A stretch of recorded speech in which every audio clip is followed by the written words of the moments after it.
Okay, we're going to call the meeting to order, the Education, Technology, and Student Services Committee meeting. Please stand. Oh, I'm sorry. Roll call for attendance. Okay. Roll call. Mr. Updegrove? Here. Mr. Hemingway? Here. Mrs. Deeroff? Present. Mrs. Hogan? Present. Mrs. Denon? Mr. Brophy? Here. Ms. Nyman? Mrs. McWhirter? Here. Sorry. That's okay. And Mr. Foose? Here. Okay, was that 7? Seven, yes, 7. Attendance and 2 absent. Thank you. Okay, please. Well, there's so many different people sitting around the table. Please stand for the Pledge of Allegiance and a brief moment of silence. I pledge allegiance to the flag of the United States of America and to the republic for which it stands, one nation, under God, indivisible, with liberty and justice for all.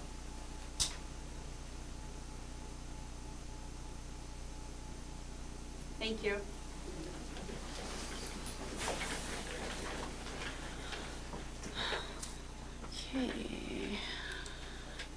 Okay, so it looks like we have the approval of the February 4th, 2020 minutes. Can I get a motion to approve? Mr. Updegrove, sorry. A second. Mr. Foose.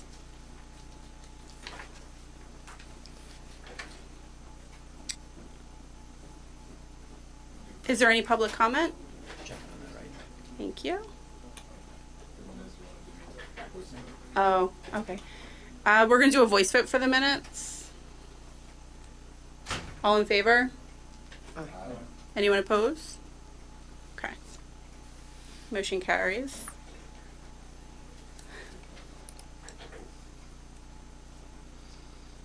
No public comment? Okay. I'm going to turn the meeting over to Mr. Stout.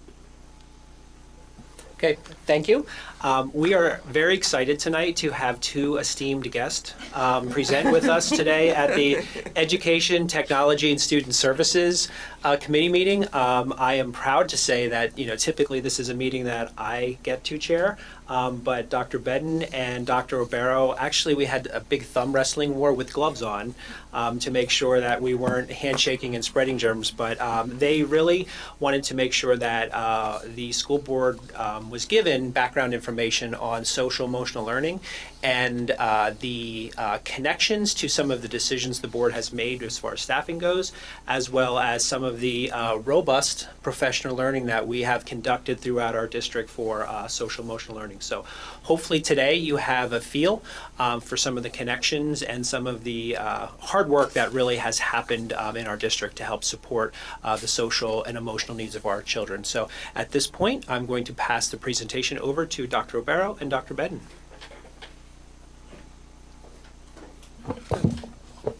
Well, good evening again.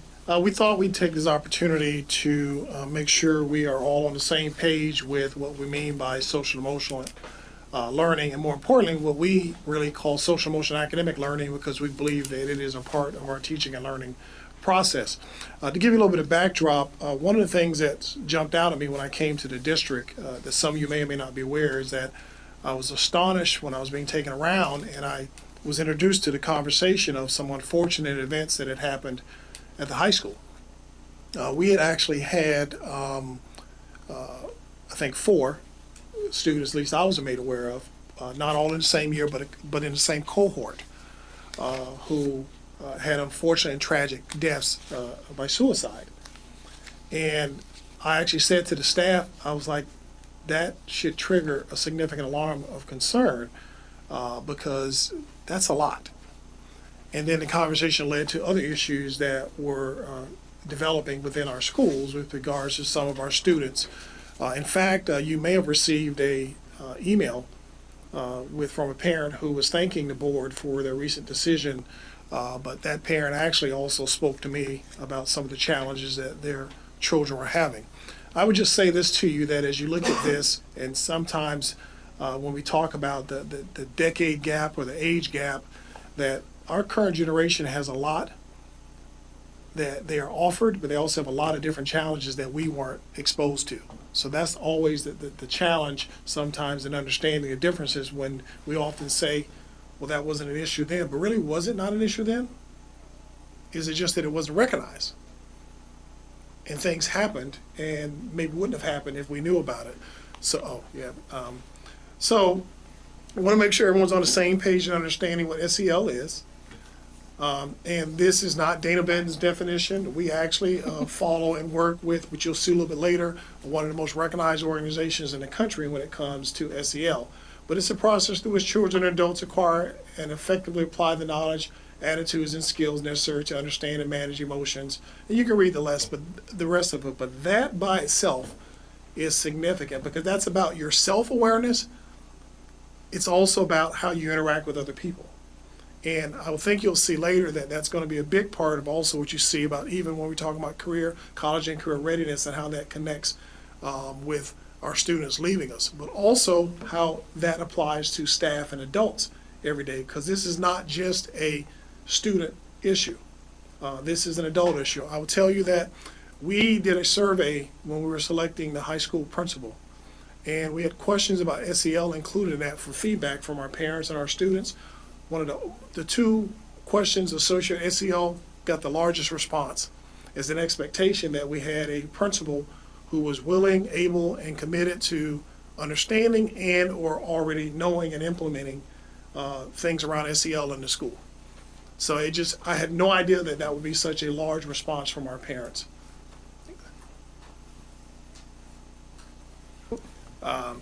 So we have here, as we just talked about earlier, an opportunity to share a video, because sometimes rather than someone talking to you or reading it, it's good to see a visual explaining what something is.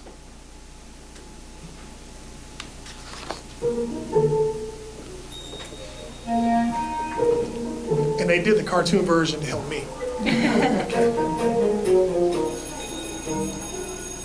There's a lot of talk these days about SEL, social emotional learning. But what exactly is it? Social emotional learning is the process of learning social and emotional skills, and it's just as important as learning reading or math. This learning process is most effective when it begins early and continues through high school. Social emotional skills are essential for success in school, work, and life.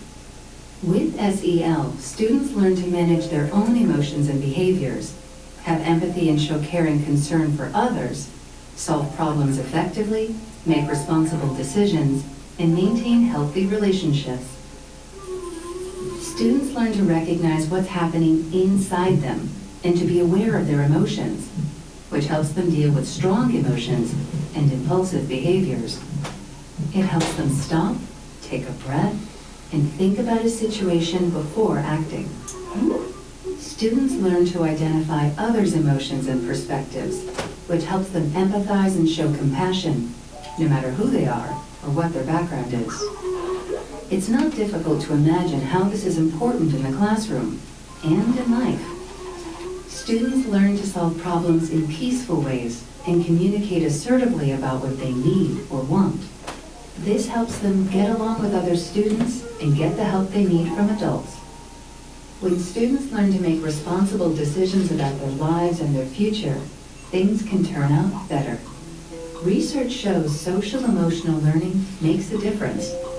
Students who participate in SEL do better academically, have improved attitudes and behaviors, and act in delinquent or disruptive ways less often. In the United States, students with strong social-emotional competence are twice as likely to earn a college degree and nearly 50% more likely to graduate from high school and have a full-time job by age 25. Just as important, students who are socially and emotionally competent have more friends. This means they're more likely to feel connected to school and do well, and less likely to be left out or bullied. Simply put, by participating in social emotional learning, students learn the skills to succeed in every facet of school and the rest of their lives.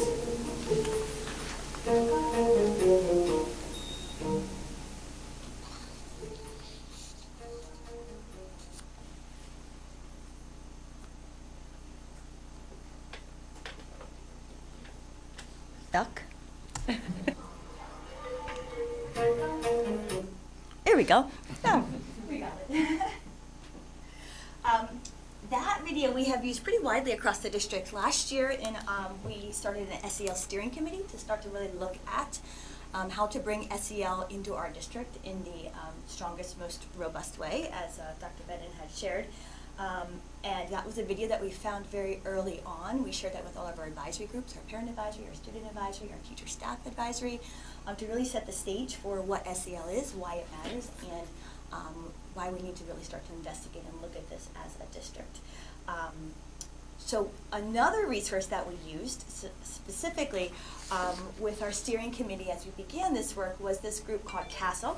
You'll hear us refer to it. It's not speaking about a palace. It's speaking about the Collaborative for Academic, Social, and Emotional Learning. They've been doing this work for 25 years, and they really are the group that is considered the expert group in leading the charge around social emotional learning. And they have created lots of resources. We'll talk a little bit more about those and the ones that we've used and continue to use in this work in our district. CASEL has put together this diagram to really support the work that's happening in our schools. They've identified 5 competencies. Those are in the middle. Dr. Bennon's going to talk a little bit about those in a few minutes. And then also the importance of prioritizing those 5 competencies across settings. So it's not just in our classrooms. It's not just more broadly in our schools, but also needs to reach out into homes and communities and into our families. So you'll see when we actually, on the next slide, our 3-year rollout plan that our SEL steering committee put together last year really touches upon all of those components related to the 3 outer rings of the CASEL diagram. So our year 1 focus, that is this current year, 2019-20, is really around the adult self-care and wellness. Because what we know is that if our teachers aren't filled up and aren't taking care of themselves, they don't have as much to give to the students that are in their care each and every day. So we're trying to help teachers realize the need to prioritize their own self-care and wellness so they can be their best selves in the classroom each and every day. Additionally, we're doing a lot of professional learning this year around those SEL competencies, Dr. Bennett will talk about in just a moment, to build a common vocabulary. We know that we all need to start from that common vocabulary around what SEL is. So when we start to integrate this into our curriculum and we dig deeper with our students, that we're all talking around the same bigger concepts. Year 2, moving into next year, is focusing on that student SEL. How do we bring this down to the student level, integrating it into our existing curriculum in real, meaningful ways? It's not just buying a packaged product from a vendor and saying, oh, here we're doing SEL. This really needs to become a way that we do business in our schools and the way that we interact with students and with each other and with our families. So we're going to look to develop those resources throughout the course of the summertime and into next year. It'll be a work in progress over the next few years. And then year 3 is extending this SEL work across through our schools, out to our parents and into the community as those rings on the CASEL diagram explained. So, as she said, there were 5 competencies that CASEL had identified as part of what makes up the work around social emotional learning. One of the things that we did was step back, as mentioned earlier, and said, you know, before we start talking about our students, we needed to really talk about 2 parts related to our staff. One was making sure they understood SEL, and 2 was their own self-care and wellness. So it really is about their understanding and also how to apply it to themselves. I think one of the bigger things that was an aha for me was the number of communications we received from teachers who also are parents who actually were saying, oh my goodness, thank you for doing this. This is so needed. And same thing happened last year that you may or may not know. We introduced our staff to trauma, and many of them walked away saying, thank you, it's about time that we paid attention to this work. But the self-awareness piece is about identifying emotions and accurate self-perception and recognizing your strengths, your self-confidence, and your self-efficacy. So it's all about you and identifying yourself and where you are, your own awareness of you as a person. And one of the things that we find that if you don't understand yourself, then how do you integrate into a group or a society or a whatever it is to, for lack of a better term, not be that sore thumb or that fifth wheel sitting outside. You got to know yourself first. The next one is responsible decision-making. Oh, it went the other way. It Okay. is. Self-management, and that's impulse control.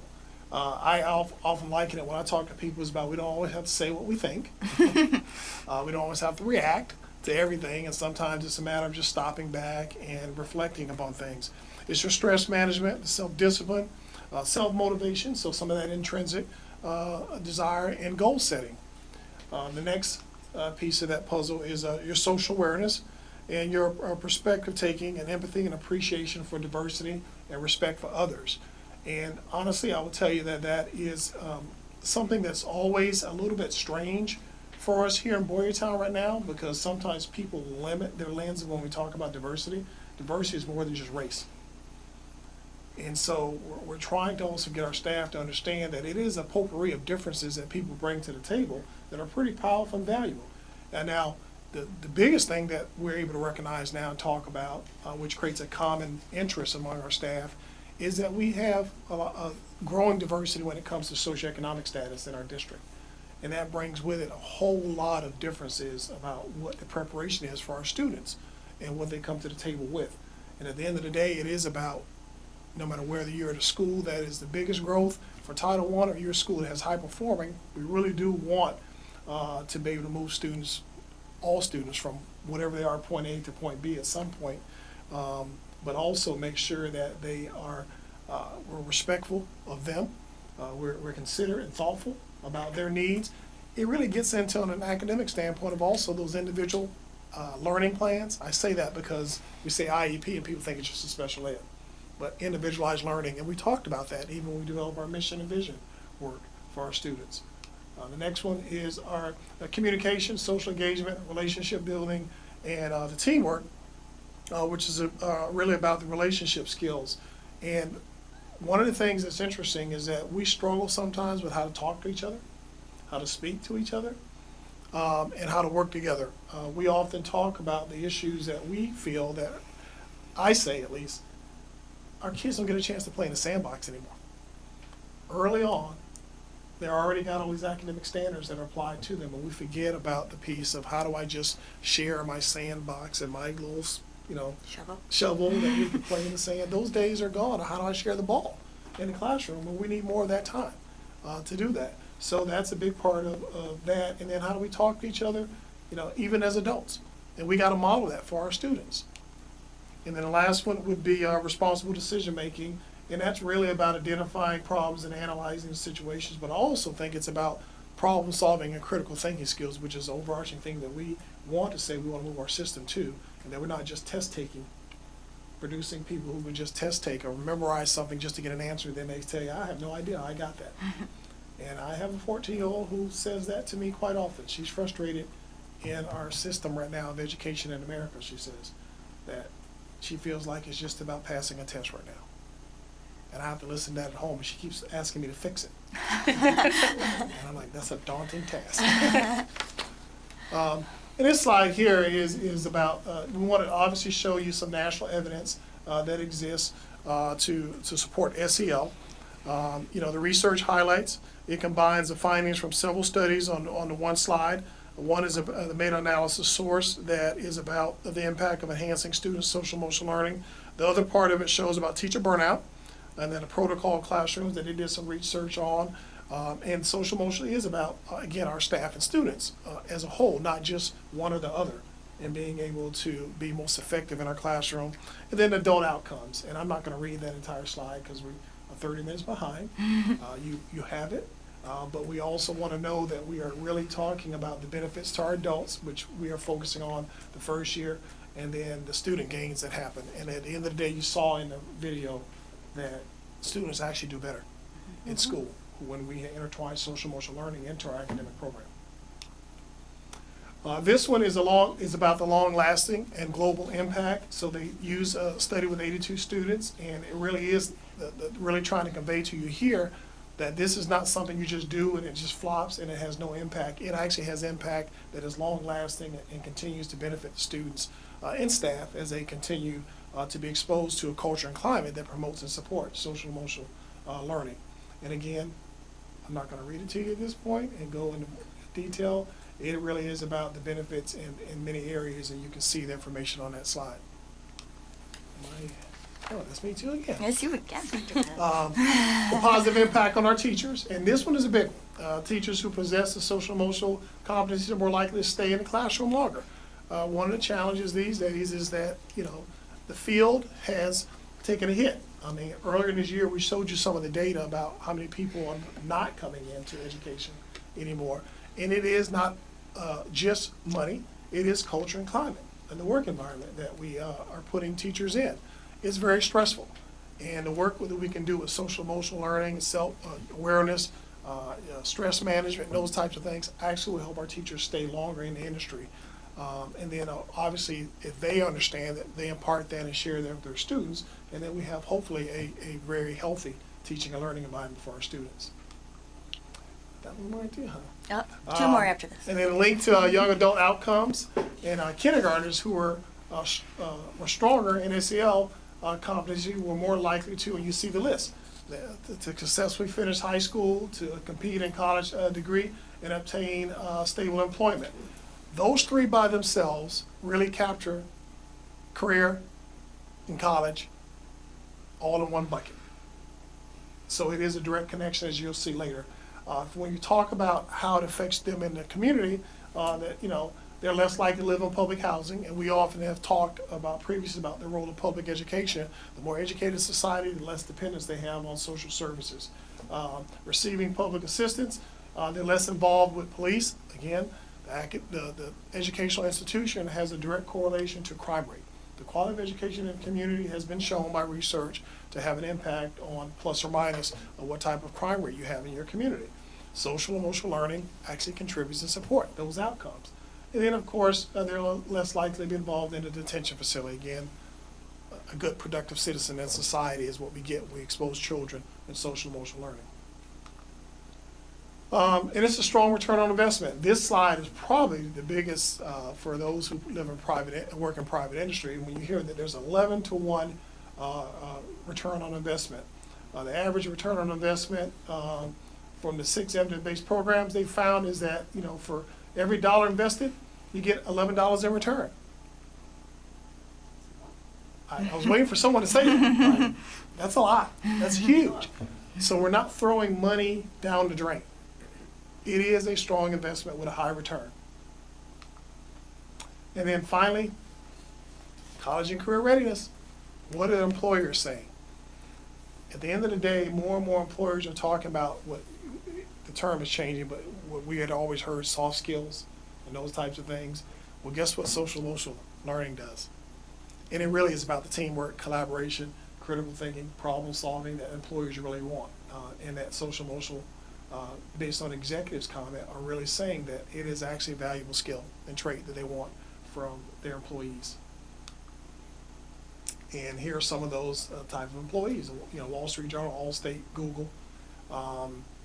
These are the comments they've made. And administrators, parents, and teachers. The teaching SEL skills in the classroom is the most important for improving, and it talks about negative student behaviors such as bullying, and it also supports school safety. Because we become a kinder, gentler nation when we promote SEL. My turn.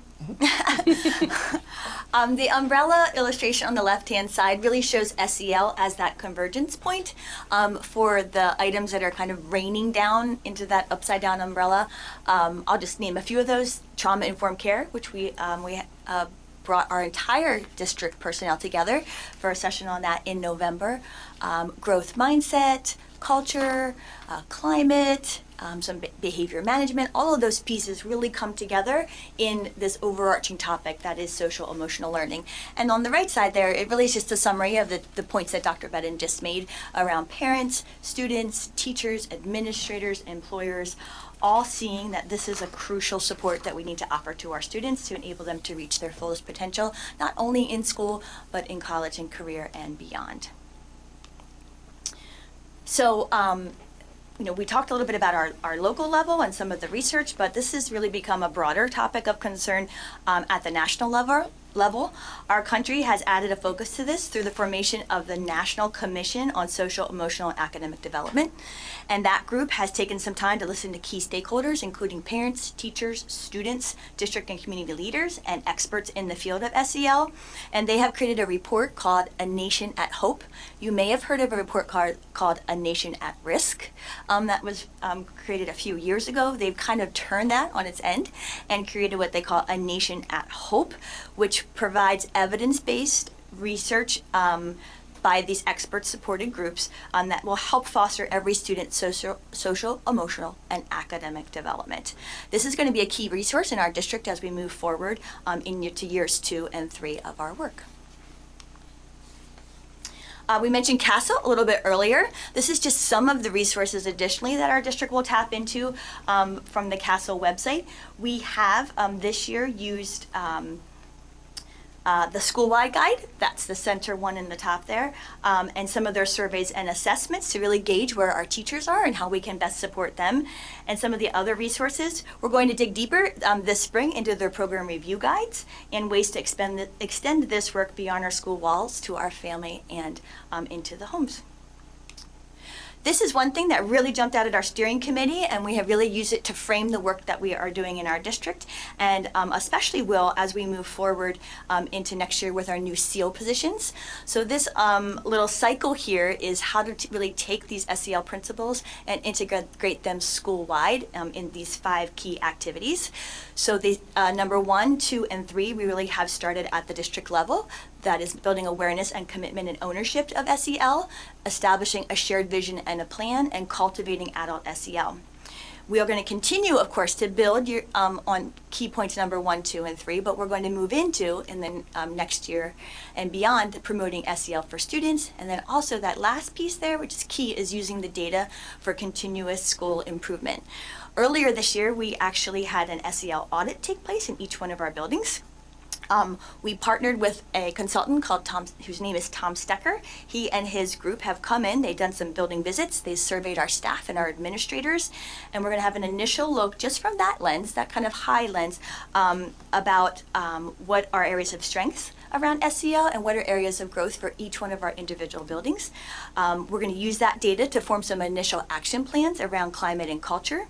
And then we'll continue to make that be a work in progress through the next few years as we work to embed those SEL practices across our schools and down to that student level and extending to families. This year, we had super exciting. We had 108 teachers self-identify to be what we called SEL champions.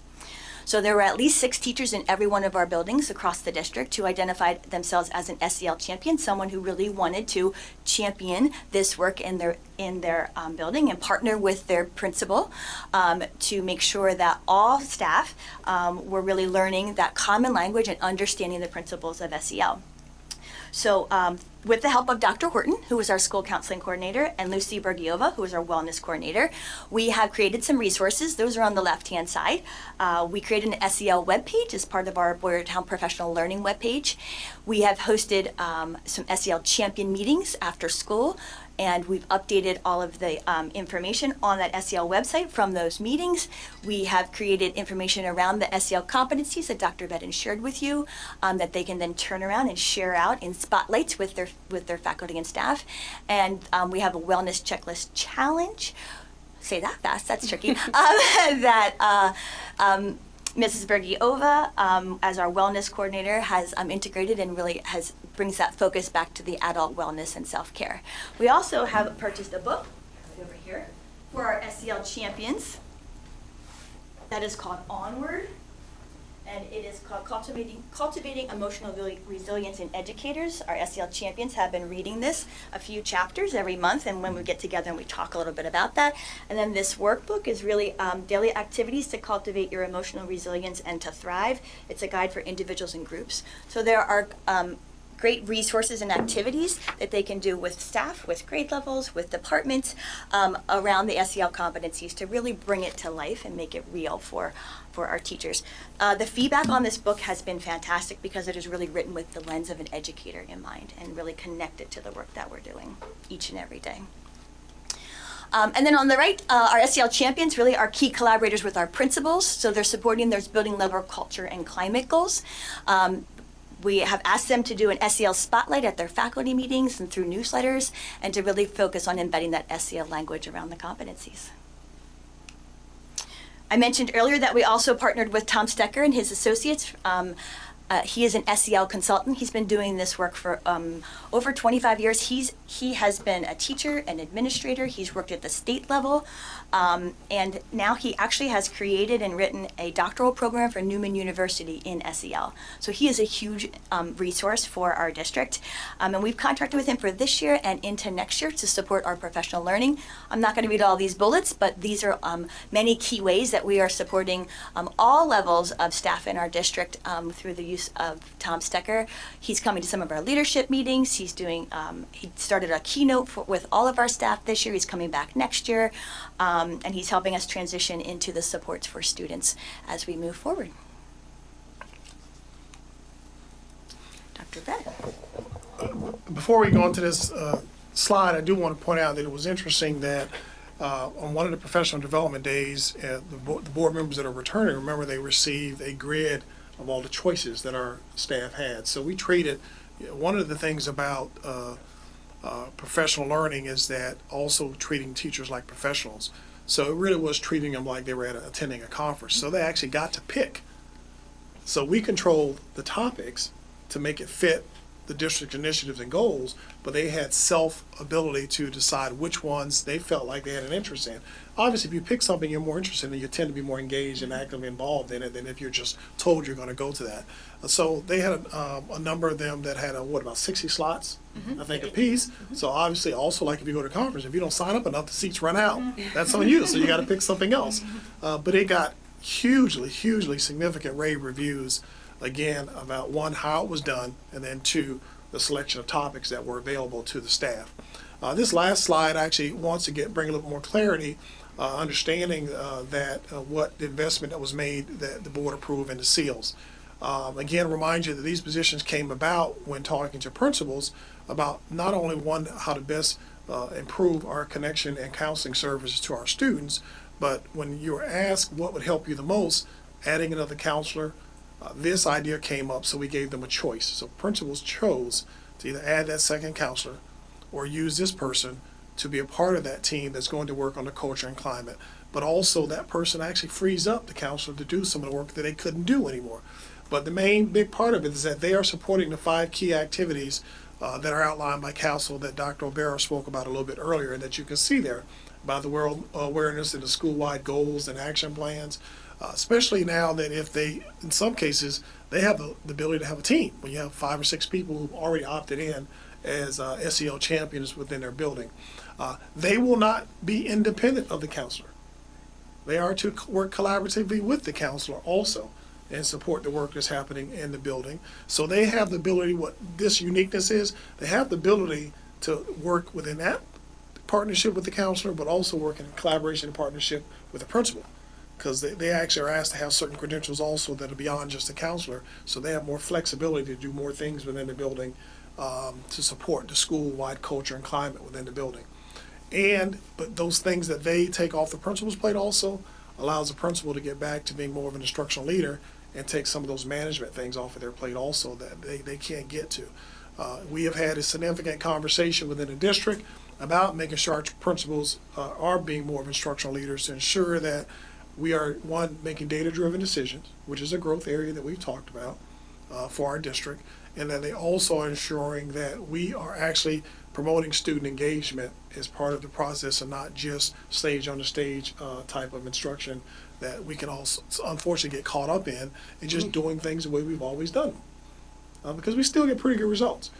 But I would say, as I always say to people, we're not a B+ district. We are an A district. So by an external measure that's showing B+, there's no reason we still can't make the mark and be an A district. And we once were. Now, we obviously got to change because our student clientele is changing some. So we got to make sure we catch up before that leaves, the train's left the station, and we're left behind in meeting the needs of our students, because that makeup is changing on us quicker than I think some people realize. And so we have to change how we deliver that. And these positions will play an important role of both dealing with culture and climate within the building, but also supporting the academic learning that happens. We don't see them as separate. So that was very deliberate in saying that it would be social, emotional, and academic learning. They need to be working together collaboratively in this process because we see the data and what it says about what that does to support academic learning and the growth of students in their achievement, both once they, their progress inside school, but also once they leave us after school. And we will finish with a nice little interesting video for you. The power of relationships, I'll tell you. This is one of Mr. Stout's favorite videos.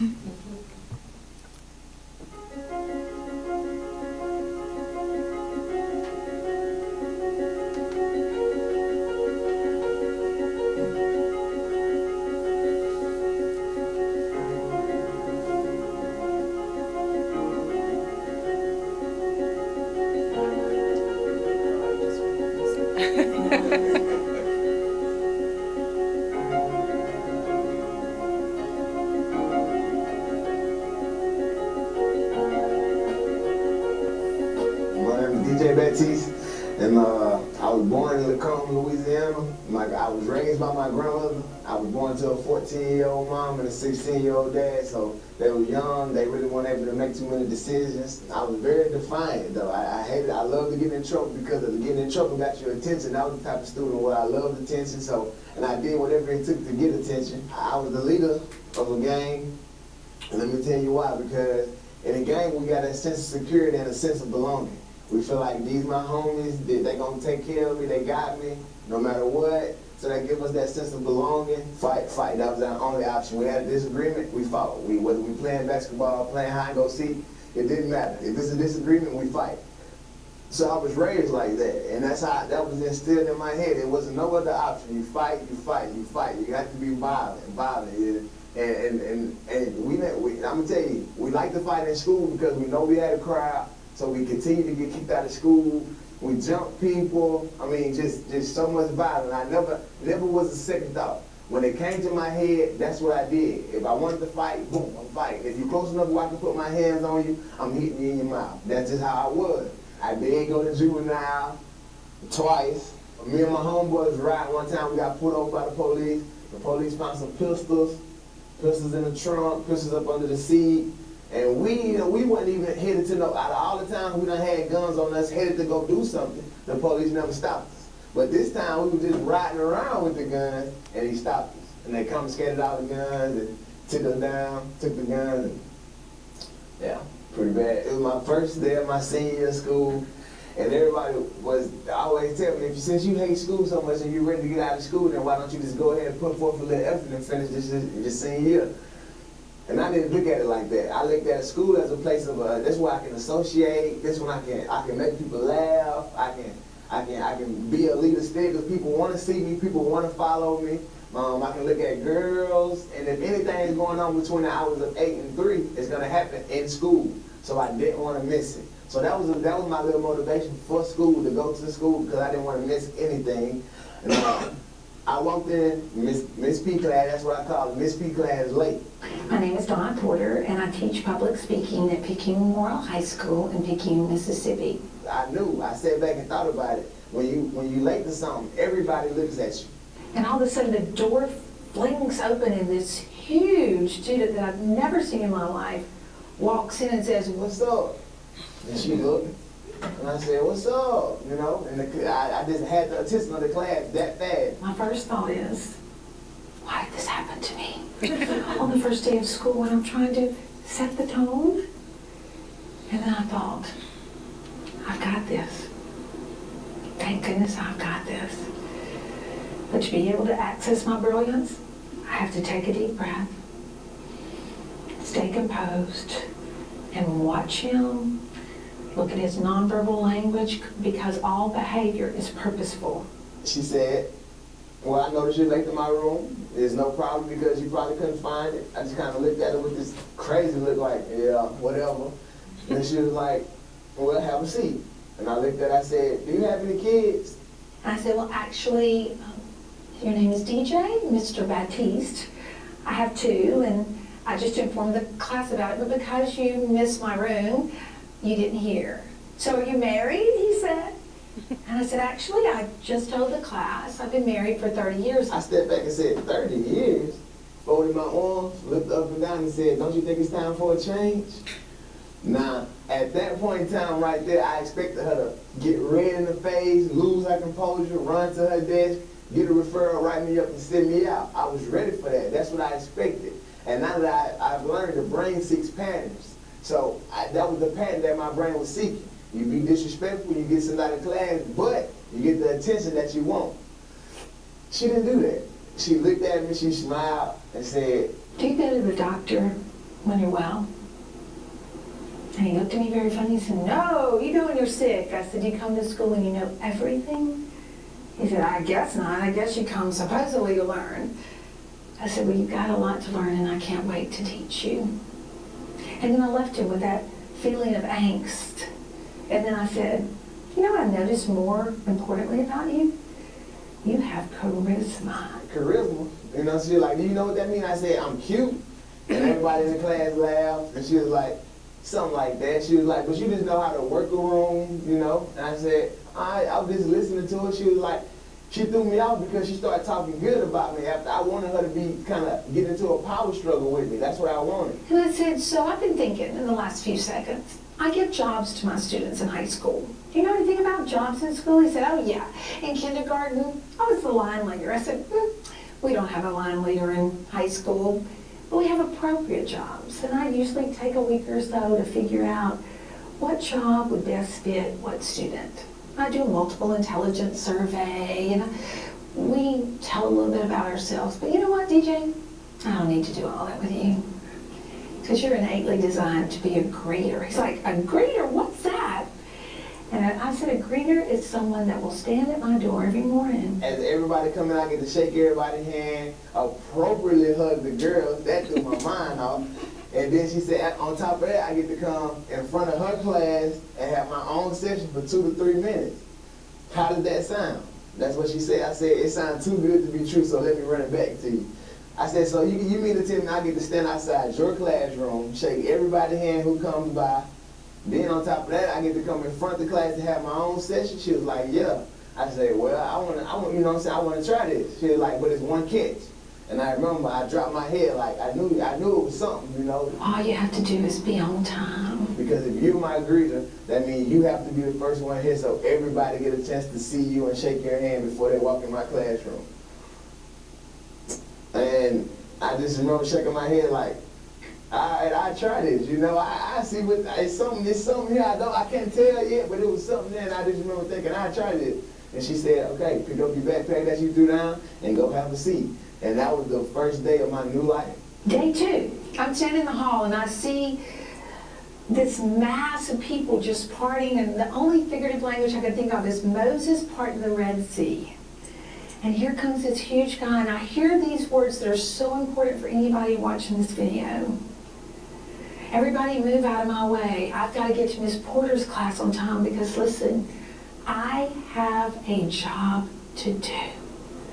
I have a job to do. A disconnected child is a discouraged child. He needed to be encouraged, and every day, he stood from day 2. He had been in the criminal justice center, he had been expelled from the alternative school, he had been in school out isolation, out of school suspension. Nothing worked. All he needed was to be encouraged. And he became my greeter. We usually have jobs just every 9 weeks, but by unanimous vote of the class, he became the year-long greeter because they felt nobody could do the job as well as DJ. I feel like the experiences that I went through in my life was meant to happen so I can come back and help kids, help teachers understand. I feel like I have a gift that I need to share, a testimony that I would like to share, and I know I can help kids along with teachers. Oftentimes teachers get into it with students, they have problems with students because they don't have the skills. And I feel like anytime I can help a teacher get the skills, she has a chance to save a life. And I often tell teachers, I want you to have the same success story that Ms. Porter had. I want you to have that student that you walk down the aisle with to that graduation. I want you to have that student that say he owes his life to you. And the only reason she has that is because she had the skills of conscious discipline. So anything that's dealing with conscious discipline, I'm all for it.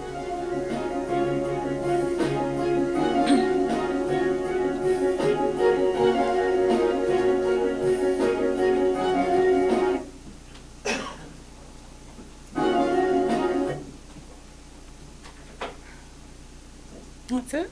All right, awesome. That's DJ. Oh, no.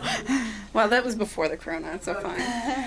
All right, so thank you for the presentation. It was really great. Before we get into board comment, I just want to make a few comments myself. One, I wanted to just put it out there and make sure that everyone recognizes that trauma is not one event. It can be one event, but it's not always. Oftentimes, it is a series of smaller events that can really just impact how a person sees the world and how they see threat. So I did a little tiny bit of research, and I just wanted to bring up some things that I thought were striking. According to the National Institute of Mental Health, an estimated 32% of adolescents identify that they have an anxiety disorder. 32%. That's pretty high. The suicide rate among teenagers has steadily been on the rise since 2007. It is now the second leading cause of death for the ages of 10 to 34 years old. So that's pretty significant. Also, in doing a little bit of research, I came across the Safe to Say Something program, which is a program. It's a reporting program where it's mandated in the state of Pennsylvania, and you can call up and you can report anything really. You can report if you think one of your classmates is unsafe, if they've there's different kinds of events, but they track them, and they of course respond. So they track them by IUs. The Berks County IU top 5 reporting was for 1, cutting and self-harm, 2, suicide and suicide ideation, 3, bullying and cyberbullying, 4, drug use, distribution, and possession, and 5, depression and anxiety. Those are the top 5 in the Berks County IU that were reported. And I think that's pretty significant because even when we're talking about drugs and drug use, those are often masking mental health issues. So I think this is important work. I think it's incredibly important work. I also know that as the wife of a firefighter, about 8 years ago, I became involved in trauma. That's why I know a lot about it. And we put some things in place. We worked with the fire department. We worked with the local union. This is in Philadelphia. We put some things in place because we had a rush of suicides. 8 years, we haven't had a suicide in 5 years. The culture has changed. We have guys and women going to practice things like yoga, which 8 years ago, it just would never have happened. It just wouldn't have. But this is, again, I think testimony to how important this work really is. So thank you. I appreciate it. Does anyone else have any comment? Mr. Brophy? I guess one comment and one question. First, you guys going after this, partly going after critical thinking, I think is great. That's a disappearing ability that I've seen, because you're right, test taking seems to be the thing. Critical thinking is not really taken seriously, and I think that's really bad for everything, not just schools. The other thing I want to ask is, these are soft skills, so I understand this is a hard question I'm going to ask, but I'm going to ask it anyway. I'm taking from this that you're going to have Stecker and Associates also help you set a baseline up of here's where we are today, and then I also would imagine they're going to help you reevaluate like a year. I don't know what your time frame is, 1, 2, or 3 years from now to see here's where we are now versus here's where we were. So we're measuring the success of our program. And I understand it's soft skills. very hard thing to do. I'm a technocrat, so I can give you numbers, but when you get to these things, it's really tough, and I'm just imagining they're going to help you set that up so you can really evaluate where you are from where we were. Is that? Yes. Okay, good, thank you. And I would just say to you that one of the challenges, and even thinking of my own daughter, who I share with you all, complains often and about her experience, which is a district that's well-performing just like Boyertown. We can't fix what the state standards are and what they expect us to do, but we can try to intertwine our own stuff locally to get to those critical thinking and problem solving, that whole relationship piece, being able to understand the soft skills and teamwork. So we can only control what we can control. So what we're trying to do is, again, that's why we believe it's social emotion and academic learning. We're not trying to say this is separate from what we're required to do from the state, but I think the prior board, the current members with the other ones said it, and then you actually, whether you realize not, said the same thing. We're trying to figure out how to do it differently. I mean, so some things we can't ever change. I mean, the state says you got to do this. This is what we got to do. But how we deliver it, what we package around it, that's what we're trying to change, so that it's not just about who got the highest score. And the other thing that we got to figure out is what do we do to contribute to our children developing the term, and people have mixed feelings about it, but I'm going to say it, grit and resiliency.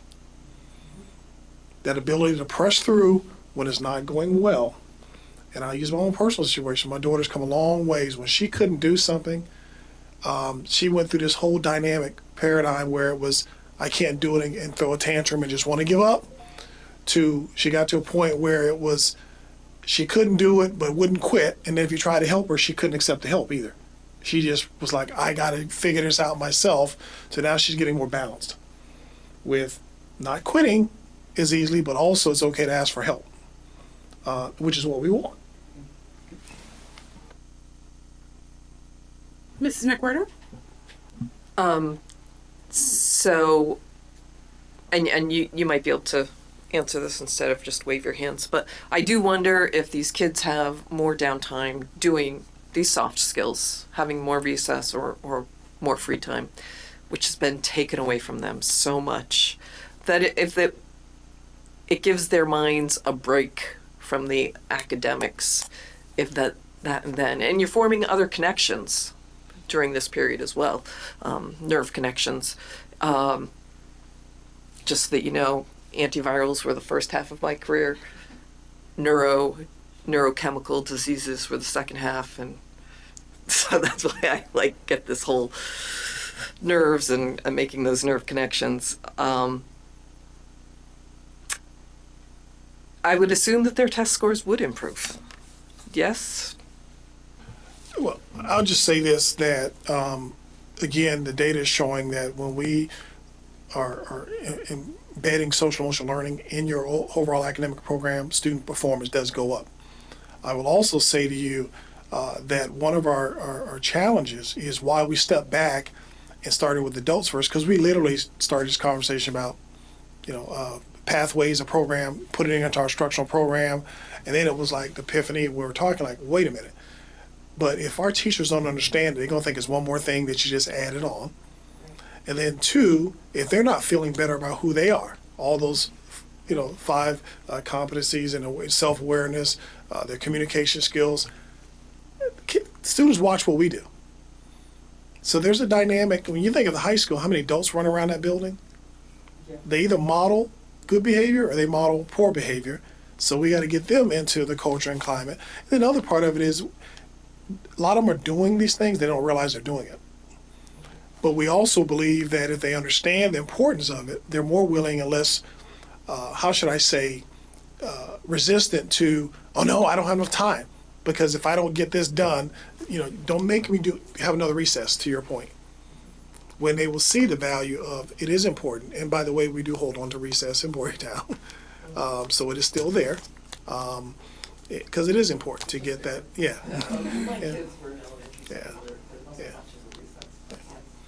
So, well, they do, I think, and I was just at elementary school today, which is the best part of the day, actually, but the recess, but then they also, when there's opportunity, beyond just lunchtime, recess, but teachers do take the students outside. They have the option.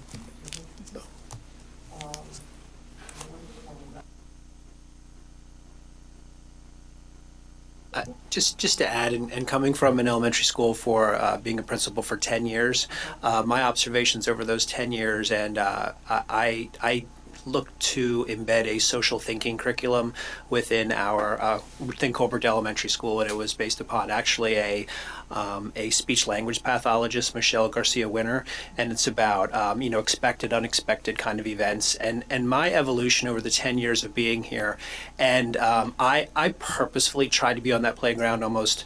I almost said every day, but every day I wasn't on the playground is when something seemed to happen. And I say that because, interestingly enough, I think back to the days when, we were all in elementary school and how you played natural games. You went out and you played kickball. You played a game of tag that was a legitimate game of tag. Had four squares. You had all those kinds of events. But in today's child, they're not playing those games, and there's a disconnect to that. And the disconnect to that is really kind of the evolution of the modern child, that they might be in the house more, they might be left to more technology, things like that. And what I found was those critical skills, those problem solving skills that Mr. Brophy made reference to, are very much lacking in our students. They're not problem solvers when there's an incident where I push Lisa, but she thinks I pushed her hard, so she pushes me, and it turns into a little scuffle when they just don't really have, they struggle. I shouldn't say they don't, not everyone, so I'm making a general statement, but what the challenges on the playground are, kids really struggle with those social interactions with one another, and it is such a critical scenario. And ironically enough, when an adult is out there and helps to engage with students and really help to support, I have a workman's comp claim in the Board Tennery School District because my pinky was broken by a kickball because I was pitching and I didn't expect the ball to come back and it broke my pinky in half, so but that's what being a part of that really allows the opportunity to have kids understand what it's like to actually socialize on a playground, because left to their own accord, they're playing, it's okay to make believe, but they're playing superhero games and they're trying to chop heads off with swords and all kinds of things because it's what they see and what they're exposed to. And it's their way of playing, and everybody's like horrified by it, but you have to take it in perspective as to what they play. And this is what kids do these days. So your point is very valid as far as that more socialization time, but we also need to be teaching those skills of what appropriate interactions are, but allowing the ability to have some independency, and it's a very fine line where it goes.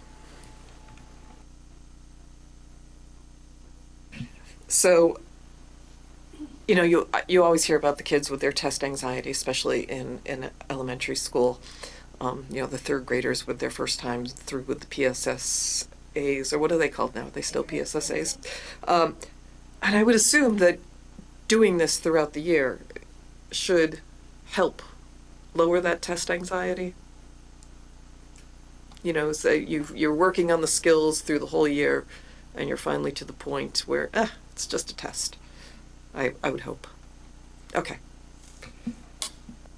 Just wanted to take a second to speak to that. I think a lot of the mindfulness work that is piece of this, is really helpful in teaching people in general, not just children, but to identify what they're feeling before it gets to that level. Do you know what I'm saying? Where they're just so they're up here. You know what I mean? And nothing is getting in.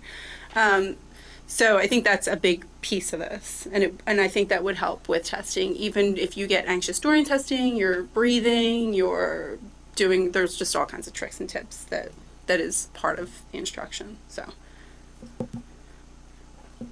Mr. Foos? I like that we have a several-year rollout plan, and that it's inclusive of the broader community, because I do think that we all have a role to play in these concepts. That's why I've been a long-time staunch advocate for extracurricular activities, including the different music and art activities and sports. That is where, for a lot of kids, they're exposed to these concepts. It's great that we're putting more of an emphasis during the school day on them, but I also think that there's a lot of value in those activities for those same reasons.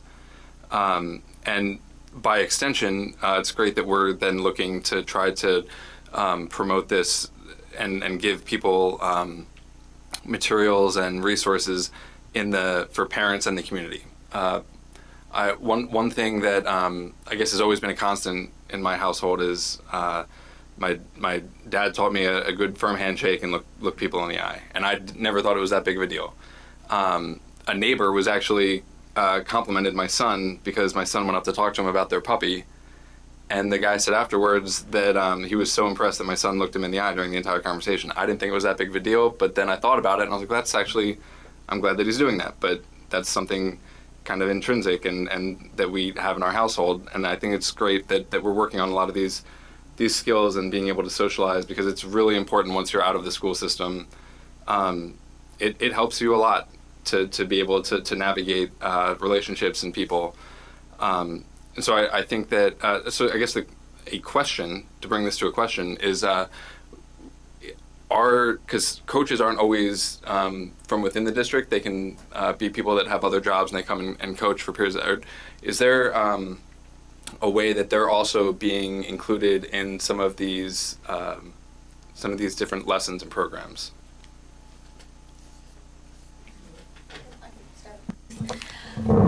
We really haven't fleshed out that year 3 reaching out into the community and to homes and beyond. But I think you bring up a really valid point of how do we keep everyone who does have that contact with our students in the loop as far as what are the things that we're doing and are finding success with. So I think that'll be an important part of the plan as we build that as we move forward. So thank you for the advice.